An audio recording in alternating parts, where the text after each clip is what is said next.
এটা যদি একটু বোঝান। আসলে এইটা যে আদর্শ, যেটাকে আমরা নিজের জীবনে গ্রহণ করেছি, যেটা সত্যিকারের মানুষের মুক্তি দিতে পারে, যে আদর্শ, যে চিন্তাধারা সমাজ সুন্দরভাবে সুষ্ঠুভাবে গড়ে উঠতে পারে, সেই সমাজ সম্পর্ক, সেই চিন্তার ভিত্তিতে যে পুস্তক-পুস্তিকা আমরা মানুষের কাছে নিয়ে যাই, আমরা মানুষকে কাছে গিয়ে বলি যে আপনারা পড়ে দেখুন আজকে আমাদের সমাজ কি চলছে, এর থেকে আপনিও মুক্তি চাইছেন, আমিও মুক্তি চাইছি, তাহলে মুক্তির পথ কী? আপনারা স্বাধীনতার ৭৫ বছর হলো, বারে বারে ভোট দিয়েছেন, সরকার পাল্টিয়েছে, কোনো না কোনো দল ক্ষমতায় এসেছে, কিন্তু এই শোষণমূলক পুঁজিবাদী ব্যবস্থাকে টিকিয়ে রাখার চেষ্টা করেছে।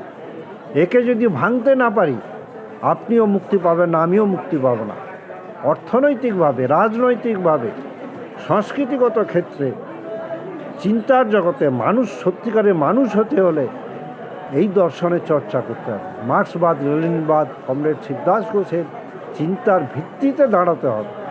এই একটা বই অনন্য দেশের নায়ক, তার জীবন সংগ্রাম, কিভাবে তিনি নেতাজি হলেন, তার সংগ্রাম, তার চিন্তা ভাবনা সম্বলিত দুটি বই আমরা তুলে ধরেছি, আমরা আমাদের স্টলে রেখেছি। প্রচুর যুবক যুবতী, সাধারণ মানুষ এসে সংগ্রহ করছেন। এই বইটা তারা সংগ্রহ করছেন মার্ক্সবাদ প্রসঙ্গে, কমরেড শিবদাস ঘোষ বিভিন্ন বিষয় সম্পর্কে, শিল্প, সাহিত্য, সংস্কৃতি, বিভিন্ন বিষয় সম্পর্কে যে তার দৃষ্টিভঙ্গি, নানা পুস্তক-পুস্তিকা আমাদের স্টলে রয়েছে।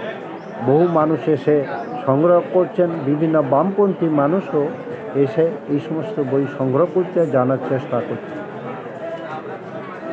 আরেকটা